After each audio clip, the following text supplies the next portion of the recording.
All right. I think once again, this is on Facebook. I don't know. So, welcome to Tea Time with Jenell. I've gone to iced tea today because we are officially feeling more spring like than winter like.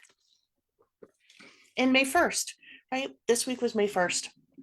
May 1st is May Day, Maybon. I don't know, it gets celebrated as a lot of different things, but we really are venturing into summer now, right? So I'm enjoying celebrating the days getting longer and just, that feeling of optimism that comes from spring. So, anyway, I don't want to sidetrack too much today. For the last couple of weeks, I've done these lives and I've been talking about, the types of work we do in a business. Spending a lot of time talking about the CEO role as a micro business owner, which really just translates to me in having very few employees or being your own boss, right? Like if you are working in your business all by yourself or you have less than 5 employees, you are my people. You are right where probably 80% of my clients work. And it is in this phase, if you're growing, especially now, if you are your own boss and you are perfectly happy where your business is, great. Just keep doing it, right? But really, I'm talking to the people that aspire for something bigger, right? You aspire to have employees, you aspire to have more employees, you aspire to have a business that really runs maybe even without you. Um, these are the people that really need to be operating from their CEO role more often. And last week I talked about the advantages of being a CEO and talked about what happens if you're not spending enough time in CEO, or, as a micro business, if you're spending too much time in this CEO role. Because that has a pitfall in its own, right? If you're only being CEO, then you're actually not doing the work, right? Which is where traction happens, but you have to plan the work, which is the CEO time. So I wanted to share a little story just about what I see, right? So this is pretty typical of what I see. I had a client that I worked with, came in, she was doing well. She was doing well, right? She was building goals. She was doing well. She was building her business, seeing a path, right, to increasing and going to the next level. But she was still operating from kind of like that sole practitioner, kind of like, hey, I can make an exception on this contract because this contract is special, this client is special, the way that we're going to interact with this thing is different than the way we did the last thing, than the way that we did the last thing, right? So she had kind of like this is how I'm going to operate with my clients. But every single client was exceptional. Every single client got exceptions. Every single client got, well, this is different, or this is different, or we're going to fudge this timeline, or I'm going to go faster with the timeline. And as she was hiring employees, those exceptions became more and more unruly, right? So instead of being able to train an employee to say, hey, gosh, this is the way we do this, it was, this is the way we do this, but not for this one, and not for this one, and not for this one, which meant that the employee actually was constantly coming back to her and saying, okay, but I don't understand. Like, what was the exception here? Or, gosh, I know we talked about something here that I needed to pay attention to. It was different. So the employee was constantly having to come back because it was in her head, right? Like the exceptions were in her head. And she became the breakdown, she became the breakdown. And, I can share in my own experience. Um, when I opened my little brick and mortar espresso bar back in, gosh, the late 90s. At the, oh my gosh, what I hate when I say this, but the turn of the millennia, I opened my little espresso bar, and I hired employees, right? I quickly learned that I could not create an exception for one person and then not extend it to everyone. Oh my goodness. Right? So what happened? Well, of course, what happened? I had seven 19-year-olds working for me. And so if I was, okay, I'm gonna cheat on the schedule for you and make this exception for you, and I'll come in and cover the last 2 hours of your shift so you can do this thing. And then the next one would come and say, okay, but it's, now I've got this thing. And then pretty soon I found myself working all the shifts. I found myself just like, oh my gosh, I was working all the time on the floor, which that was part of my routine. I definitely was one of the employees, but I was just killing myself. When instead, I should have just said, right, my policy was, once the schedule comes out, it's up to you to cover it unless something extraordinary happens. Um, and I learned my lesson. It was painful. I was working a million hours covering for these kids because I made an exception for one, and then they all wanted an exception. And then I was paying the consequences. So I had partners in the business and they were like, what are you doing?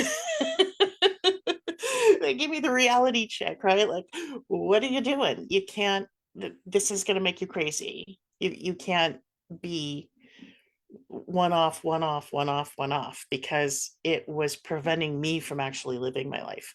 So, I had to have a staff meeting.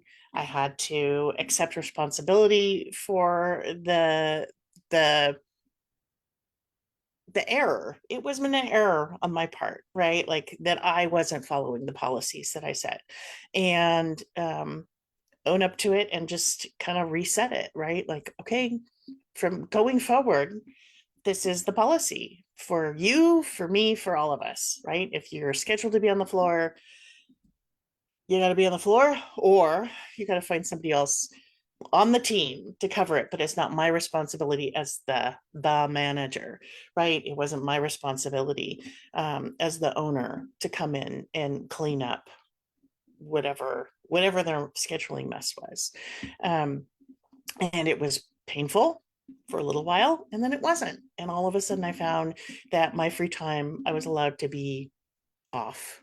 And I think that that's what we all want, isn't it? Like, we want a business that when we get those employees on board, that they have autonomy, that they know exactly what they're meant to do, that they understand how projects or clients or whatever it is just rolling along without constantly coming back to me as the owner, right? To you as the owner, to get those things done and work in a way. So here's another thing, right? That we really haven't gotten into, but be able to work in a way, communicate in a way with your employees that as the owner, as a CEO, you're not left with that anxiety feeling of, is it getting done? So that's often where the exceptions also take place, right? So got another client conversation, right? These are the pitfalls of not being the CEO, not really owning the leadership role. Um, it, Client had employees working along, wasn't really trusting them, but the processes weren't clear.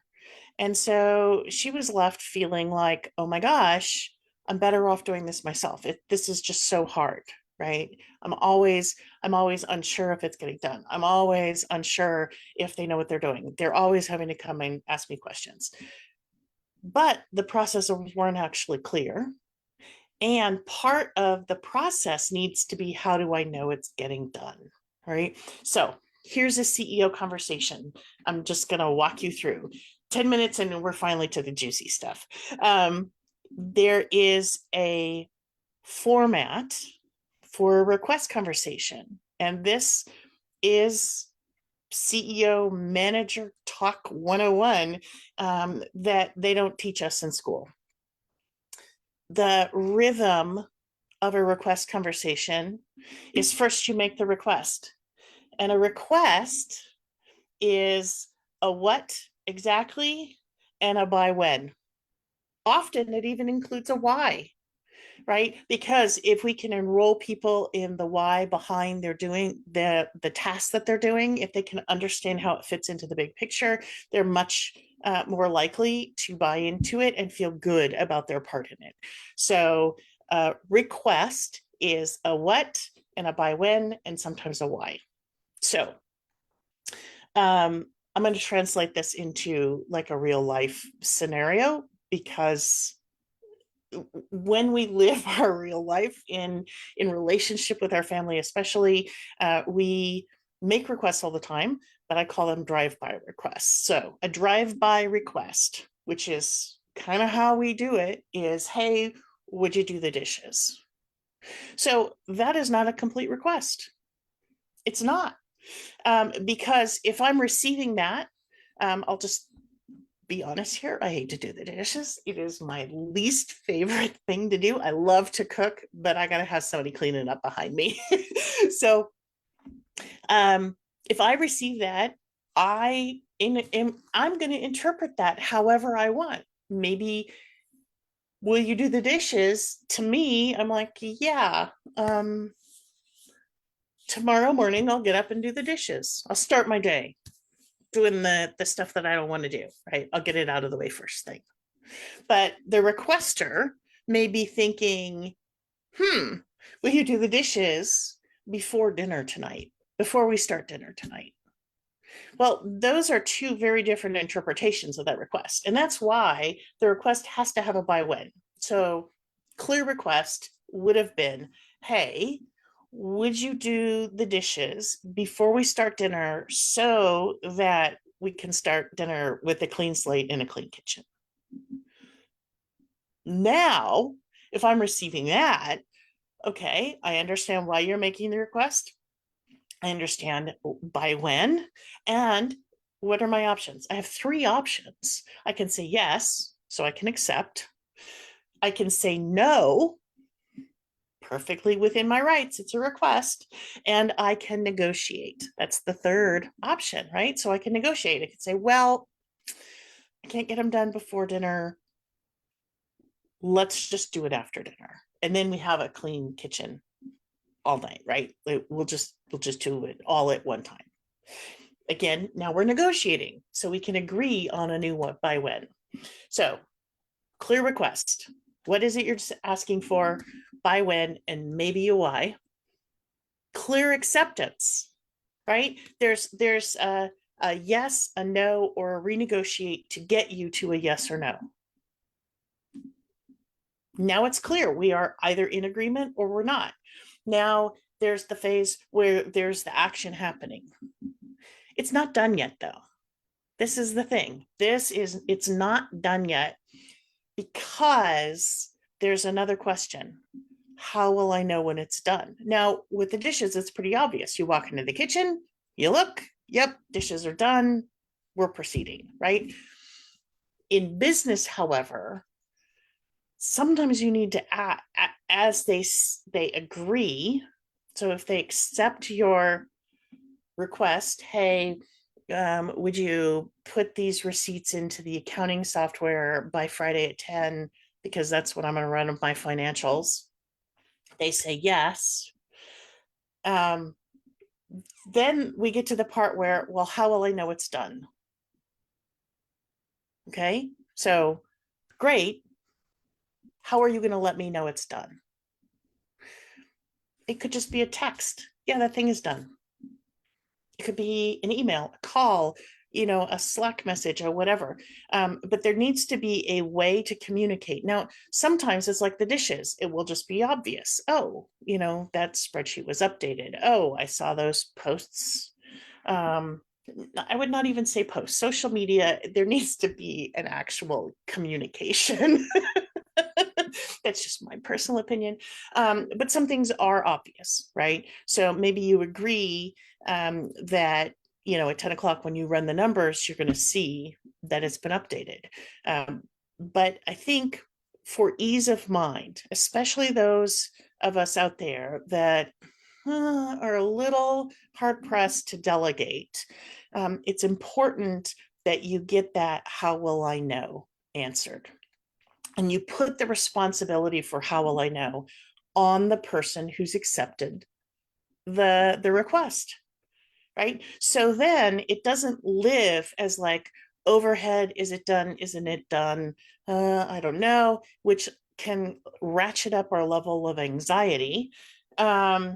And sometimes that leads us to think, oh, it's not done, and then we go do it ourselves, or there's upset or whatever, right? So put the onus of the "how will I know it's done" on the person that has accepted the request. So that's the full cycle, right? A clear request, what and by when, with maybe a why, clear acceptance or rejection. So a yes, no, or maybe renegotiating to a yes or no. And then it gets done. The project gets done. And then how will I know it's done? How are you going to communicate to me that this thing is actually done? And then with that, that's the request cycle fully ended, right? There's no open loops. You knew what you were asked, you were saying, you accepted, you did it, or you didn't do it, and you communicated to me the end results. It's a closed cycle now, as opposed to a drive-by, which is open to interpretation, right? That do the dishes. My interpretation is going to be different from yours. There's no misunderstandings. It's very clear. I understand exactly what to do and how to do it, and by when you want me to do it, and I understand how I'm going to let you know that it's done. This is a really powerful conversation. This is a really good CEO own it conversation. And then, the other piece that I kind of alluded to in both of the stories that I told today with my clients is that as a CEO,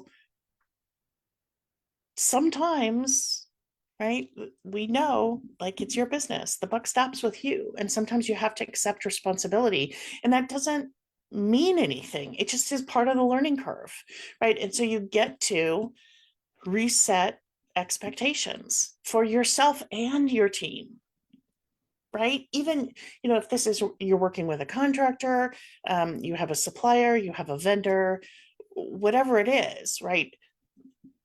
Be clear, like, okay, I see that there's a problem here. This is going to be the solution going forward. I'm going to hold myself to the standards. I'm going to hold you to the standards. And we're going to practice this new form of communication and working. Super simple, really. And it takes a lot of practice, right? We were taught to do drive-by requests. We were not taught to make powerful requests. We were not, often, I think it is easy to not be that self-reflective CEO, to take a look at, like, what am I doing and how am I doing it? And am I part of the problem? Because that's the easiest problem to fix. If you're part of the problem, that is the easiest problem to fix in your business. It's simply realigning and recalibrating what you're doing. All right, so I've gone on for, again, about 20 minutes today, giving you hopefully some great things to think about. Gonna probably change tracks a little bit next week from talking about CEOs. maybe it'll be a surprise. Maybe I'll give you a teaser. But anyway, I'm loving having these conversations live with you on Facebook and social media. Please send me any questions if you are having a struggle in your business, if you have a question about something in your business, if you don't know that you're the problem in your business, or you think maybe you are contributing to something. Reach out, send me a question. Maybe I'll answer it on a Tea Talk Thursday. And everybody have a fantastic weekend and a great week next week. All right, bye everybody.